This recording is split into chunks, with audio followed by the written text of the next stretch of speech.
employee program. Just some housekeeping rules to begin with, right at the beginning, and some introductions. So my name is Mark Saunders. I'm an account development manager with the charity Education Support. Very short biography. My background is teaching, working mostly in and around Birmingham in the West Midlands. You may pick up a twang every now and again of my accent, and then into local authority work before joining the charity and working through the charity to support schools in how they support their staff. Sophie? Hi, thanks, Mark. Yes, so I'm Sophie. I'm also one of the account development managers here at Education Support. I've been here a little less time than Mark, but I'm working with schools across the northeast, and yeah, my background, I guess you could say, is in kind of technology previously, but working with schools and educators, so familiar with the sector.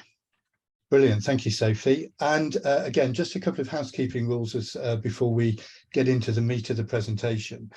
Firstly, just to note, so you're aware that we are recording this webinar. We will make that available to you afterwards, and we will also use that in other ways to support our conversations with schools around the Employee Assistance Programme. There obviously will be opportunities for you to raise questions and to share thoughts and any experiences you think that will be worthwhile talking around to do with staff wellbeing. Please feel free to drop those into the chat as we go through, and we will definitely make time during and at the end of the presentation to respond to any questions that you raise and perhaps have a more engaged conversation with you around some of those thoughts. Moving on then into the Employee Assistance Programme itself, it is worth just clarifying who we are, who Education Support are. We are a charity that is wholly dedicated to working with schools to improve staff mental health and well-being. Our mission as a charity is to support anybody working in the sector. So no matter what your role, in whatever education setting you may find yourself in, as a charity, we are able to support you with any issues that may be having an impact on your mental health and well-being. Now, clearly today, we're specifically here to talk about the Employee Assistance Programme, or EAP, as I may often refer to it, simply because it's quicker to say. But everything that we do and the scope of our comprehensive support that we offer the sector is best seen through our website, and we will come back to that towards the end of the presentation. But just to raise that with you, if you want to see everything that we do, the website is a great resource and a great place to go and see everything that we do. Brilliant, thank you, Mark. And also that newsletter as well. If you want to stay up to date with all the latest news and events through what we do, we've got a newsletter which we can share the link to later. But before we go into the lovely and wonderful benefits that an EAP could provide your school or organisation, we want to just firstly set the scene and talk about some of the key challenges that the education sector is facing and what staff are feeling and being affected by right now. So to add a bit of context here, we as a charity do an annual research report to look into what the teachers and education staff are experiencing and going through within the sector with regards to their mental health and well-being. It's available on our website and it's called our Teacher Wellbeing Index. But as you can see on the screen now, there are some quite scary and quite daunting statistics that have come out as a result of that. So the first one, front and centre on the screen you'll see now, is that there is a 78% amount of staff in the education sector that have experienced mental health symptoms due to their work. And that could be related to workload, the pressures that come to with the job, or environmental reasons. Maybe that's to do with the culture within a school or the environment that they're within. And when staff experience mental health symptoms due to that, it can make it hard to be satisfied within the role. It can make it hard to basically enjoy the job, and it's hard then to get the best out of teaching for that individual, for the colleagues around them, and for the students. What we have also noticed is there's a really high percentage of staff that are going into work when they don't feel 100% and when they don't feel well. And while we can't kind of fault the dedication of teachers, and it really shows that even when you're not feeling your best, you're putting the school and the students first, practically it's not good, because as a workforce, we all want to be kind of cooking on gas and working to 100% of our ability to get the best out of what we're doing. So in essence, if you're going into work when you feel unwell, the likelihood is you're going to be less effective. If it then carries on, it could lead to absence. And it could lead to burnout and many other things, and it could cause more problems later down the line. And then finally, we also see statistics like the one at the end there, where 59% of staff in education have considered leaving the sector, and 55 have actively sought to change or leave their current jobs. So this as a statistic is quite alarming because of a few things. So firstly, we know that we're in a position as a nation where recruitment in education is really tough, and it's hard to attract candidates, new candidates to the sector, and we know that there'd be a deficit there if teachers started to leave. That then causes a lot more disruption to the colleagues that are then in the schools when staff start to leave, and the students that as a result then don't have that stability with the teaching workforce that they would be used to interacting with.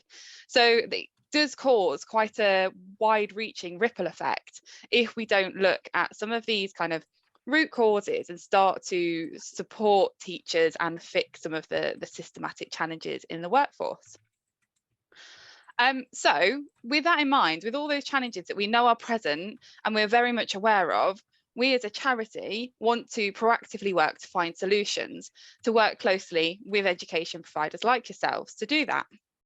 So just to add to what Mark was saying earlier about us being the only UK charity dedicated to the mental health and wellbeing of the education workforce, I just want to let you know a little bit more about us. So firstly, we've been around for an awful long time, nearly 150 years to be exact. So we've got lots of experience and knowledge that we can share with teachers and education staff to help them tackle mental health and wellbeing. Some might say we're education experts in this space. So we can really bring a wealth of knowledge to the table when you start to look at tackling wellbeing with staff. And it's led us to a really fortunate position today where, as an organisation, we're supporting over 100,000 individuals through our various different programmes, whether that's the EAP we're discussing today or some of the other areas of support which we've kind of touched on earlier a little bit through the charity. And then just a little bit more kind of background to that, you'll see on the screen now that there's kind of 3 key pillars to the way that we work. So firstly, you've got the system itself. So we know that it needs to do better for teachers and education staff, and we know that there's some challenges there. So as a charity, we're really proactive in advocating on behalf of you as educators to try and influence policy decisions that have your wellbeing in mind and to make sure that we're tackling some of those systematic challenges. We also work with workplaces, so schools, colleges, primary, secondary, university, any education setting, to create cultures that really truly care about mental health and well-being, and put that first. And then finally, we work with individual members of the workforce every day to provide them with practical and emotional support to help you tackle whatever life throws at you, whether that means it's a work-related concern or a personal issue, we're there to support you as an individual too. So that's how we work. So I'm going to hand back over to Mark now, who's going to talk a little bit about what an EAP is, so the Employee Assistance Programme is. Thank you, Sophie. So really what I want to get into here is not so much the features and content of the EAP support itself. That's something we'll look at right towards the end of the presentation and the webinar. But really, I wanted to focus on where an EAP can both be supportive to staff and employees of schools, and the benefits that will accrue from that and the EAP for the school as an organisation in how it is and its effectiveness and how it supports its employees. So as Sophie mentioned, the EAP is designed as a tool to support employees, both with work-related and personal issues. And because I see the data, I know that about 60% of the cases that we help people with who contact us are indeed rooted in their own personal lives away from the workspace. So the challenge for a school really is, how do we as the employer support staff, often with issues that lie beyond the control of the school itself? And with an EAP, because our ability to provide that support in both work and personal sort of issues, we're able to really assist the employee with any issue that they may bring to us, where they're looking for some assistance or some support, some advice, some guidance, some counselling, some coaching, whatever it may be, to help them with their issue. So what we've highlighted on this slide in those bullet points are some of the key areas, both of support and benefit, that we see in the work that we do, in talking to our EAP customers, in the relationships that we have with school in terms of feedback and what we're hearing. So with staff in particular, there are some key areas of support. One is around how they manage the stress and the stresses that they're experiencing in their life. Now, we all know, and particularly after that piece from Sophie earlier around the pressures that exist within the school system. And although I've been out of the classroom for some time now, I'm very aware in the work that we do that those stresses, those challenges that we have to how we manage those pressures haven't changed at all. How individuals respond to the stress they're experiencing is obviously a unique experience, but there are ways in which an EAP can support both the individual and the school itself in supporting people manage the stress that they're experiencing, be that rooted in workload or relationships or personal issues or whatever else is going on within the school as an organisation. Another big one that we see is how staff cope with change. Now, the pace of change within the education system is relentless. You know, there is so much that we have to deal with in how changes are being made, when whether that's been set by the school itself or from policies from the DfE and beyond. Coping with change is a challenging thing to do, and not everybody reacts in the same way. People's own personal change curves are different to that of colleagues and the organisation itself. So an EAP in practice is a really useful way and a useful resource that schools can put into place to support their staff in dealing with that change. And then, of course, that third one there, dealing with challenging situations. We all know that no one day is the same in a school setting. In fact, no one time in a day is the same. There are so many things that can happen on a daily basis, a weekly basis, and we can never predict what's going to be a challenging position that we find ourselves in. So helping colleagues deal with the situations that they find themselves in, whether that challenge is from their work, whether it's from their personal life, whether it's to do with the people that they're teaching, the pupils or the community or colleagues, whatever it may be, dealing and managing those situations can be hard to do. And so an EAP provides individual members of staff with that support when they need it the most. The benefits are multiple, and what we've highlighted in these 4 bullet points here are really 4 that we're going to come and unpick in more detail as the webinar progresses. But essentially, we've highlighted these 4 because they are the common things that we are learning from schools, where the EAP can have a real benefit, can make a real difference and an impact in supporting not just the individual, but the school itself as an organisation. And they are improved staff retention, reduced sickness absence, improved staff performance and the effectiveness of people working in schools in the role that they have. And the last one there, sort of enhanced management capacity, both to support managers and line managers in your school, but also the way in which your school supports staff and colleagues. Again, touching on those points where the issue may be predominantly sitting away from the workplace in people's own personal lives. So Sophie, let's move on to that next slide and let's have a look at that first point, which was improved staff retention. Absolutely, Mark. As I do that, just want to remind those that are present today at the webinar, if there are any additional challenges that you face as a school or or organisation, you're welcome to put those in the chat box. And then at the end or throughout this presentation, we could come to those to discuss how the EAP can potentially support in those areas. But back to you, Mark, with staff retention. Brilliant, thank you. Great two-hander, we should be on stage. So this first point around staff retention, this is a common one that we hear in talking to schools. And what we have here is a quote from Paul Griffiths, who's the Chief Executive Officer at Osborne Cooperative Academy Trust, a multi-academy trust we've been working and supporting for some time. And Paul says in his quote here, and I will read it out just in case you're multitasking, sometimes problems with working relationships can cause people to leave. If there is an opportunity for them to get support from someone who is not their line manager, it might help them to stay. This programme has potential to help when you need to maintain equilibrium in an organisation. So I think this is a really good quote from Paul, because it's really highlighting the way in which an EAP can support with those issues that we find around staff retention. And we all know at the moment the real challenges there are, not just around good recruitment practice and policy, getting hold of the right people to fill your vacancy in a school, to really complement your staffing that you have already. Getting hold of those people is tough, it's challenging.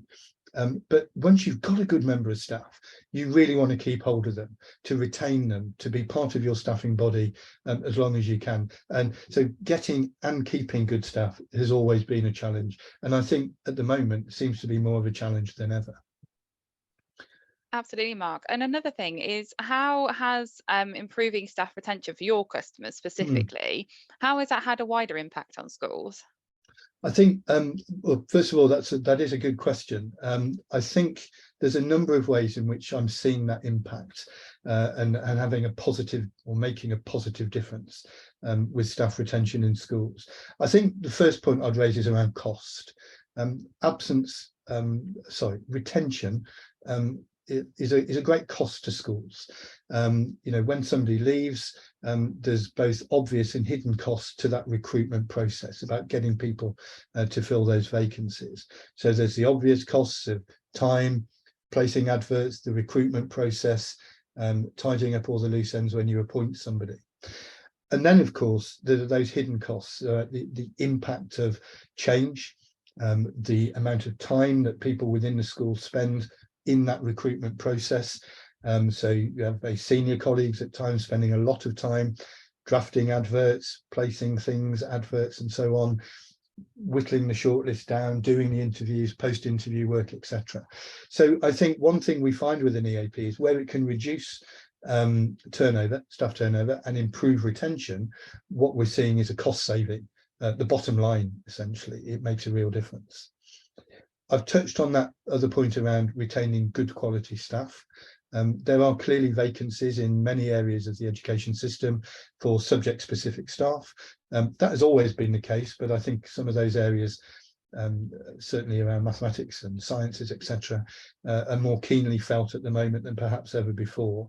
So retaining good staff, staffing areas that are difficult to recruit to, will obviously be of benefit to the school. And then I also think there's those issues around middle leaders and support. So when people gain promotion or progression through school and they find themselves in leadership roles, we know from our research, and we know some feedback that we have from schools, that they are a vulnerable group, increased number of stressors that exist on them, their workload increases and so forth. So retaining middle leaders, line managers should be, and I'm sure it is, a really important part of the school leadership role. And I feel with an EAP that it offers that leadership support. There is a particular element of the EAP called Manager Assist that offers support directly to anybody in a line management role. And so I think those are the key areas that we're hearing from schools, and that I've seen in the schools that I support, where an EA can be particularly effective in staff retention issues. Absolutely. And it's helping those schools, isn't it, at the root cause of why staff are leaving, by providing them with the opportunity, as Paul says here quite clearly in the quote, to get support from an outsider. So somebody that is totally impartial, Yeah, and provides a confidential kind of ear, to go through some of the challenges they're facing and to find resolutions to them. So like Paul has put really well, stopping them, or kind of helping them not to leave, and stopping that issue from escalating. indeed. Brilliant. So moving then on to reduce staff absence as one of the other benefits of the EAP. Sheila here from the Heart Academy's Trust, the HR manager, her quote, again, like Mark says, for anybody that's multitasking, I will read it out, is basically as follows. So over the past 4 years, employee engagement has increased, employee absence has declined, and we are regularly having conversations with our leaders and teams about ways of working to improve the well-being of everyone working within the trust.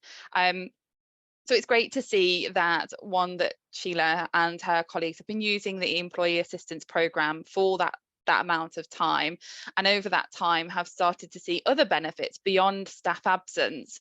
But one of the key there is the staff absence declining, and the openness to discuss mental health and well-being amongst colleagues, and obviously reducing staff absence has a wider reaching effect on the school as a whole. And we did touch on some of these key themes earlier, but just to reiterate, if we can help schools to reduce staff absence when it comes down to mental health and well-being, because we know not all absence is avoidable, but when it can be dealt with through support and it can be reduced, it can help to support the whole organisation. So there's going to be less disruption for other colleagues, for students, there's going to be less pressure on staff, and also for that individual, if they can have their issue, their concern dealt with correctly and properly to find resolutions, there's going to be less kind of guilt or bad feelings on their behalf as well for having to have time off, if they feel that way. So it's, I say, wider reaching than just supporting that individual, but yeah, it can help in those ways to reduce staff absence. Absolutely. I think you're right, and I do see that with schools and the feedback that we have, that the impact of absence, whether that be a regular pattern for whatever the reason, or just days here and there, can have quite a detrimental effect ultimately in the teaching and learning that the school is delivering to its pupils. And I guess rooted at everything is what we're trying to do through the employee assistance programme is help a school to be more effective in its role. Reducing absence, having staff in their role delivering what they are employed to do is what you need, and an EAP provides that support and assistance when staff need it the most. Absolutely. And just an anecdote here is I was speaking to another school the other day, Mark, and absence was one of their biggest kind of challenges at the time. They were basically, they'd looked into it because they'd had such high levels, and I think they were reporting around 30% of their staff absence was down to stress or kind of mental health related issues and concerns. And I think if something as simple as implementing an effective education focused EAP can help to reduce absence by that percentage, it has a really great impact then on the organisation as a whole, from a cost perspective, from a disruptions perspective, and more. So yeah, I just thought that would be interesting to share. I know that not everybody has such high levels of absence for that reason, but it just goes to show that it can really affect the staffing and absence. I think so too. Okay, so the next point that we wanted to just touch on is around this increased management support. So the way in which an EAP can really add value and increase capacity to the leadership and management of a school. So this is a quote from Robert Turner, who is assistant head teacher at Selly Park Girls' School in Birmingham. a school I've been lucky enough to visit in the past, and excuse me, and work with in supporting. So Rob's quote here: "Having used the service myself, I was impressed with the support offered. It was great to have someone outside of my own circle of colleagues, family and friends to discuss how I was feeling, and the advice given was relevant and very informative." And I think this is a really useful quote, and obviously picked deliberately, because it highlights three areas here that Rob's referring to. I think the first one that I would highlight is that Rob had used it himself. And he'd use that in a line management role. So he was actually tapping into the manager assist component of the EAP to get some coaching support with a management issue that he was facing. And I know that the school had a wide variety of different support systems and networks in place to support any line manager in their school. But I think what I feel, and I know what Rob found, was that the EAP offered that more external confidential support, in the words of Shrek, another layer of the onion, in terms of support that he was able to access, and he found it really beneficial. I think that second point there is around the EAP is providing somebody away from their normal circle of support. So not family, not friends, not your loved one at home, not colleagues that you may be close to in school, or even your line manager. You have this resource that is available whenever you need it to speak to somebody who is knowledgeable, knows about the work in schools and knows about the sector, who can be there to help and support you. And then finally, there is that ability that we have to deliver relevant and meaningful information.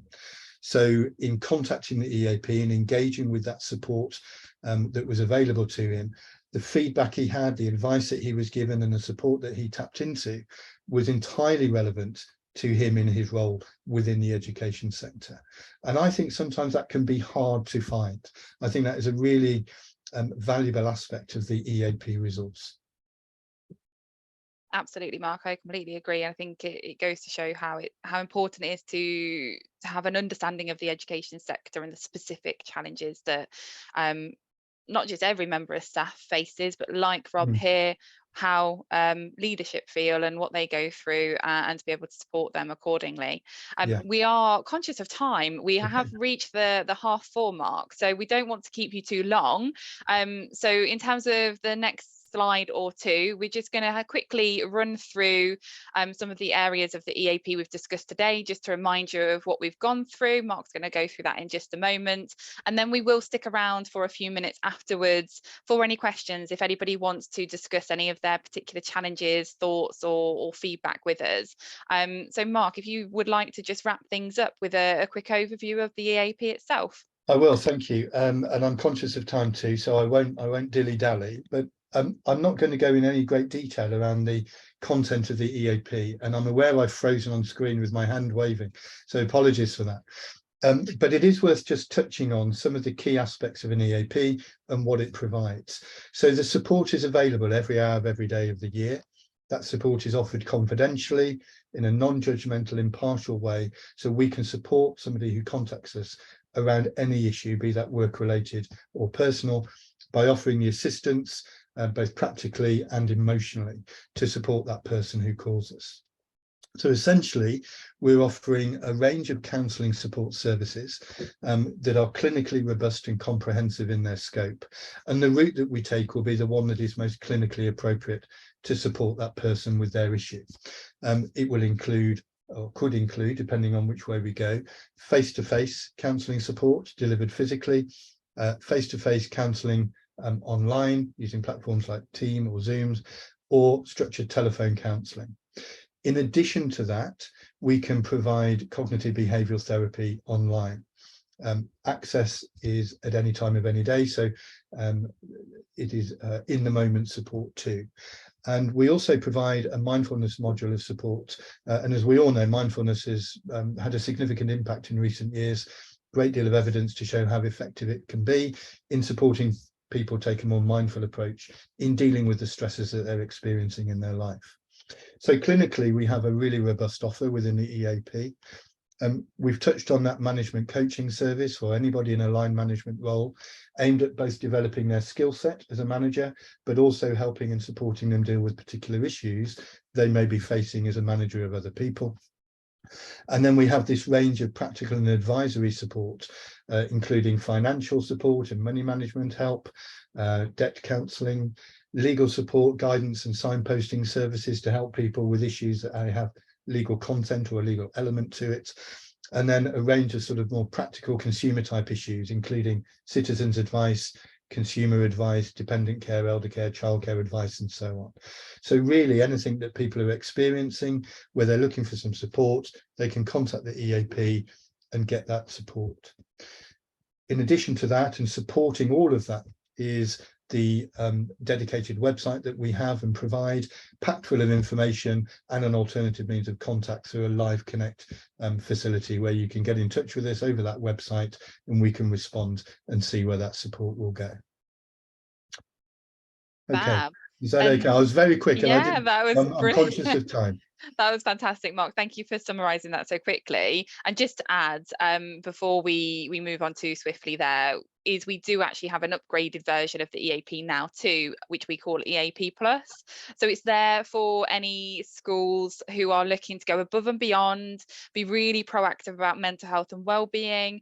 And what it includes is more content, so exclusive guides, fact sheets, and teacher-focused support articles, as well as webinars and program discounts as and when they arise. So if anybody wants to find out more about that, you are more than welcome to get in touch with us directly. Talking about getting in touch, I've put obviously any questions, please put them in the chat now. But we do want you to keep in touch with us. We want you to reach out either on our social channels, be that Twitter, Facebook, or keep in touch with us via the newsletter or the website. So we put those on the screen now. If anybody wants to quickly jot them down, feel free to do so. But as I say, we're going to stick around for a minute or two now, aren't we, Mark? So if anybody has any questions Indeed. for us, please feel free to ask away.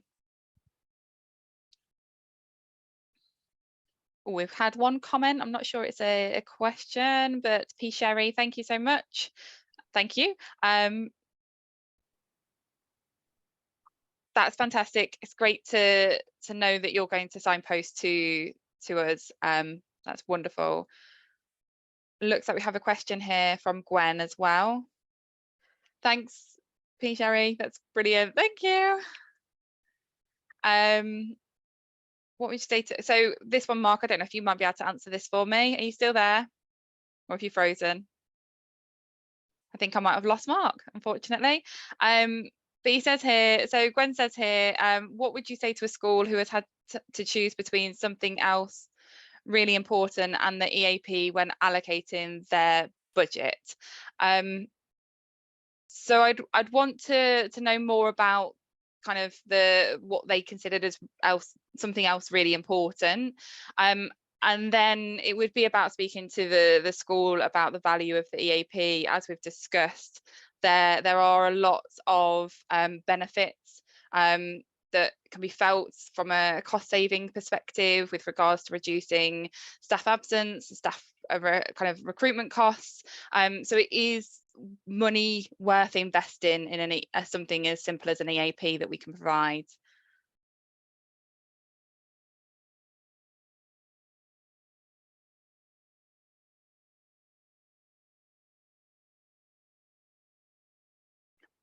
From Darren, you've put, what do you say to schools who say they have another service already? So if you already have something in place similar to our EAP, for me, it would be figuring out some of the key differences. Are you using kind of a generic EAP provider? Does it go kind of above and beyond for your staff? Is it education focused? If you're concerned about the way you answer any of those questions, then it might be time to change and look at alternatives.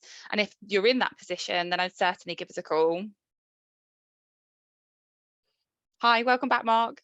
Apologies, it just threw, I was in the chat and it just threw me out completely. No, that's fine. I do apologise. I hope I haven't missed anything where I could have added some value to it, but I'm sure you've been absolutely great. No, that's fine. I was slightly distracted with you leaving and coming back, so hopefully I've not given too much of a garbled answer to those questions. Brilliant. So I think we're good to go. We've not had any more questions in the chat. So we just want to again thank everybody for attending, remind them that the recording will be coming back out and being sent to you. But yes, thanks for joining. Thank you very much.